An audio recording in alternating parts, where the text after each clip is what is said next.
Hey y'all, this is Shannon, Cards by Shannon Lee. I'm here on the Scrappiness channel to share some new products and create a card with the desert scene. I'll share with you how I create the desert scene with Copic markers. It's really easy, and we're going to make it small like this, so if you like scene cards, this video is for you. So we have two new products. I'm going to only use one of them, but I have examples of the other. We have the, let's see, it's called the Howdy Shadow Sentiment and the Hey Y'all Shadow Sentiment. Here's an example of the Howdy and another example of the Howdy, both switched black on or white on black and black on white. Then there's the Hey Y'all Shadow Sentiment, and that's the one we're going to use today, and that's white on black. So we're going to create a card just like this, but with different sentiments and different Quokkas. And I wanted to share with you that we're reintroducing the Quokka Cowboy, or the Cowboy Quokka stamps. And here's the stamp set. It's a 6x8 stamp set. It's very large. And I've colored some images to show you some examples, and we are going to use this one right here today. And we'll also use two of the cactus. But yeah, so those are the images on the Cowboy Quokka, and there's also coordinating dies for that set. And then there's the Cowboy Quokka sentiments, and there's lots of nice, you know, giddy up, country girl, country boy, cowboy up, cowgirl up, and hold your horses, and sassy since forever, and dirt is just cowgirl glitter. Lots of, you know, cute country sentiments. And then I already started by ink blending a background with the bandana background stencil, and I didn't stencil in the middle because we're going to cover that up with our scene. So let me clear this up and we'll get ready to color our scene. So here are the colors of the Copic markers I'm going to use. It's YR quadruple 0, Y quadruple 0, Y triple 0, and that is for the kind of sky in the background. It's kind of a desert sky look, kind of orangey yellowish background. And then for the sand, we're going to use E55, E51, and E50. And we're going to start by laying out our little images on our scene so we can get an idea of where we want our ground to be. So let's see, tuck you back here, tuck you back here. Come on now, tuck. Okay. And then, let's see, bring those guys down, bring you up. There you go. And I have them kind of at a curve since it's a round scene. And I'm going to take my lightest marker for my sand and kind of mark off. I want it to come in an arch like this, but I'm going to start by where I want the arch to begin in the background. I want it to be just a little bit from the up from the bottom of the first cactus. And I'm just going to put a little line there. And then on this side, I'm going to do the same thing, just a little bit farther up from the bottom of that cactus. There we go. And I can move these out of the way now. Okay, I'm going to turn this because I'm going to try to make a good little arch for our scene. There we go. Maybe I wanted a little bit more archier. Or a little bit more of an arch. There we go. I don't know that that's going to matter. It's going to be behind the Quokka, the Cowboy Quokkas. Okay, so now I'm going to start with my darkest color, which is E55. And I'm going to sketch over the top of where I want that to be. My horizon line, I guess you would say.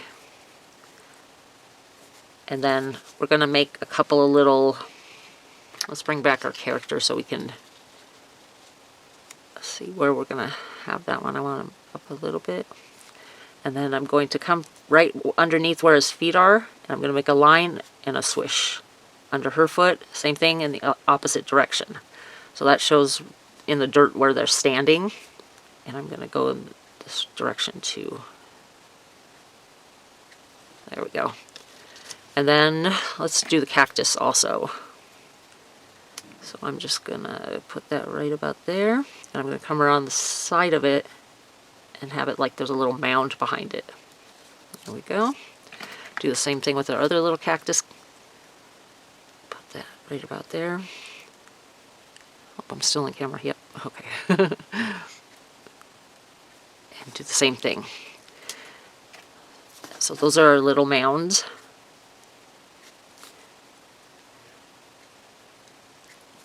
Oops, that was quite a big swoosh. And then I want to go over the top of them, and I want to make it nice and dark. Just a thin line, nice and dark. Same with the other one. Thin line, nice and dark.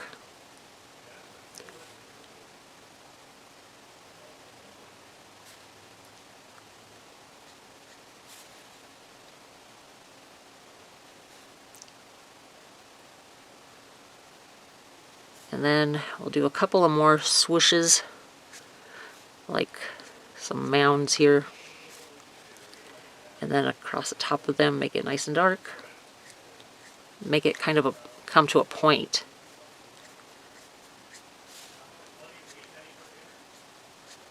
There we go. And let's do a few little dots for sand. I always do little groups of 3 next to each of the little mounds.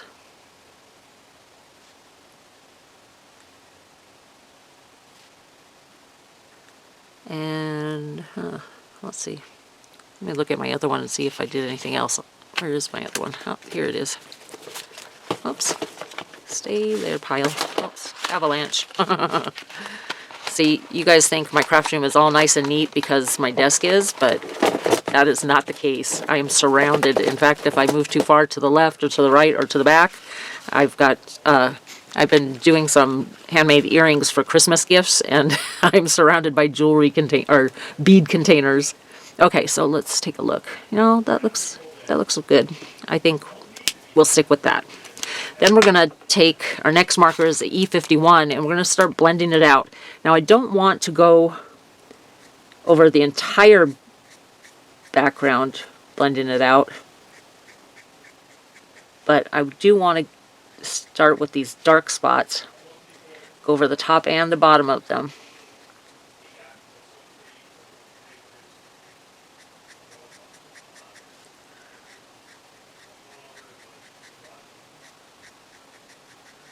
Just blending those out, so I don't think these are the colors that I used on my last one. I couldn't remember which ones I did. Let's see, did I put it on? Nope, I usually put a little post-it note on the back with the colors that I use. So I had to guess, and I think I guessed wrong. I think I might have used the E30s or E40s. Maybe the E40s. And then I'm just going to go over those dots, but I'm going to kind of make them bigger with this lighter color, and that'll kind of blend them to the background.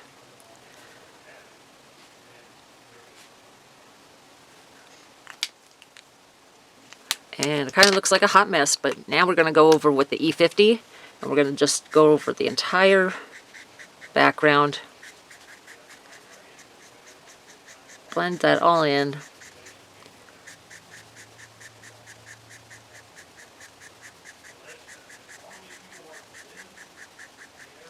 And really blend in that horizon too.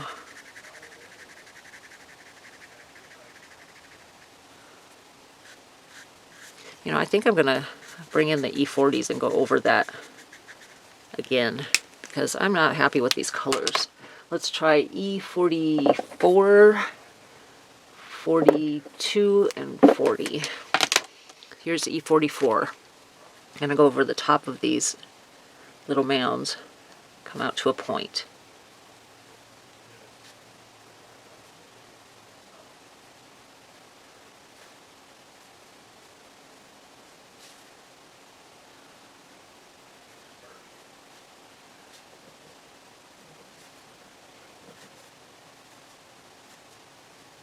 Go over my little dots of sand. Try not to be too heavy-handed.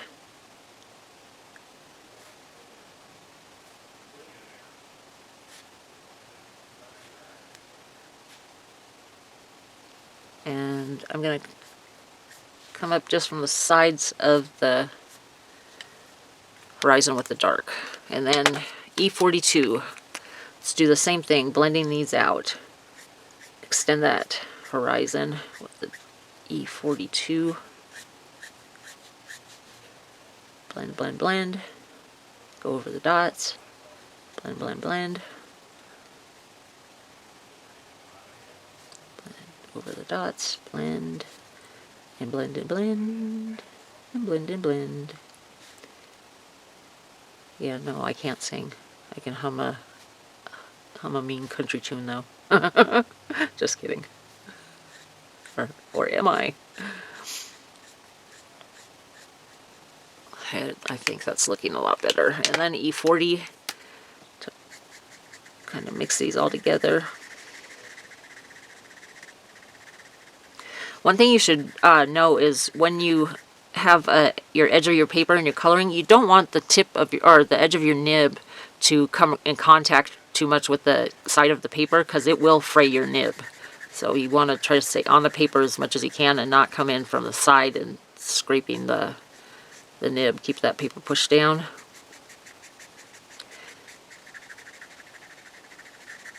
Kind of a messy desert scene here, but it'll work. And then let's do the sky. The sky is fun. Okay, done with those, and now we're going to start with the YR quadruple zero. And I'm going to come in from the sides. I'm going to put my marker down on the paper so I'm not scratching the edge like I was just talking about, down at the end, and do some big swooshes. This is a really light color, so I'm going to go over it a few times. And what you want is this to come out to a point. And then do the same thing here.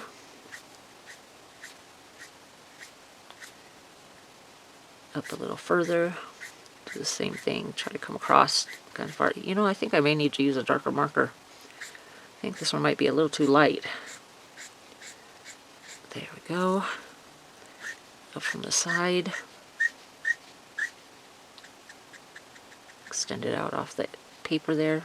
Yeah, I'm going to grab the next darkest YR color, which is YR 000.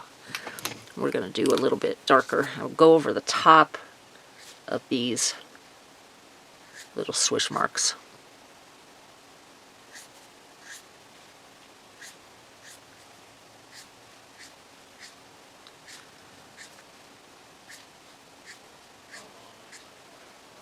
There we go. That looks good.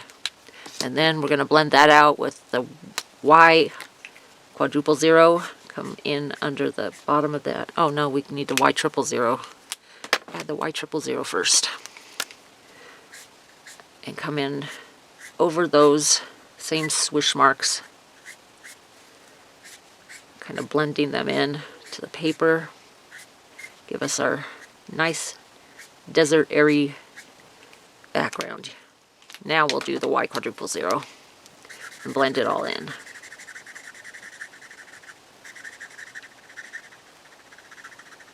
Hope I have a refill for this one. It's a lot of background, but that's kind of why I do the little circles, is because it reduces the amount of background you have to actually color. And it's much faster doing the little circle, having that bandana background from the stencil. Works really nice. There we go. Kind of looks like a planet, doesn't it? Okay, let's put this card together. I'm going to add my images. If you ever do put together die cuts or a card maker or a scrapbooker, you have to have the reverse tweezers. It helps so much with placement. It helps you keep your fingers out of the glue. And also, just want to give you a heads up, Katscrappiness is going to have some really big sales coming up that even includes the glue press. Keep an eye out. If you're not subscribed to the channel, or I'm sorry, subscribed to our newsletter, I would do that as soon as possible. There's a link in the description box below. I'll put these guys right onto their mounds where they're standing. There we go. Like I was saying, big sales coming up even before Black Friday. Subscribe to the newsletter and you will get a notification so that you don't miss out on these really big sales. And if you didn't know, if you may have heard in some talk in the industry, but our industry is not doing very well this year. But I think that's a lot of people are that way. So I would recommend, if you do your holiday shopping, if you can afford it, shop with your local mom and pop craft stores, because they are a huge part of this community. They do so much for the community in terms of showing inspiration and giveaways, and Katscrappiness products are actually, their prices are much lower than a lot of them. So that is one reason why I am such a big fan of their products, because their prices are so reasonable. And like I said, if you sign up for the newsletter, you will get this sale notification. Okay, enough about that. So now I've got 2 more circles, and this is from, I want to show you this detail. This is from the Stitched Fancy Circles. Is that it? Yeah, Stitch Fancy Circles. So it's scalloped, but it also has the little point in between the scallops. I think that's so pretty.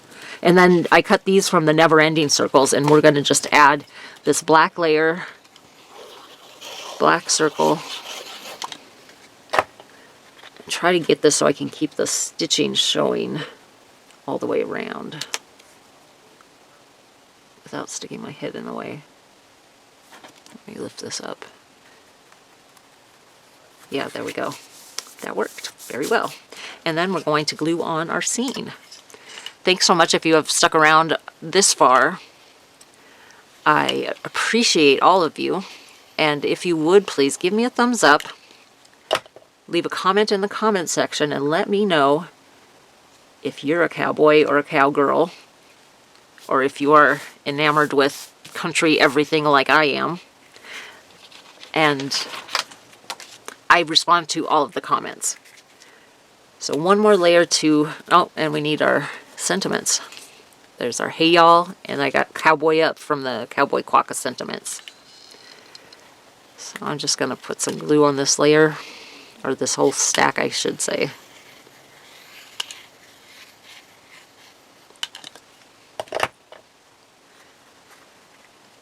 And put that down.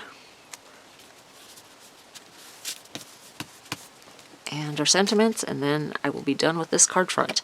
And I don't know if what you do when you make cards, but I always make the card fronts and then I hold on to them. I don't make the card bases until I'm ready to give it to somebody, because a lot of times there's a lot of dimension on my cards, and if I have the card base connected to the card front and want to stamp a sentiment inside, I can't get it to lay flat inside my stamping platform.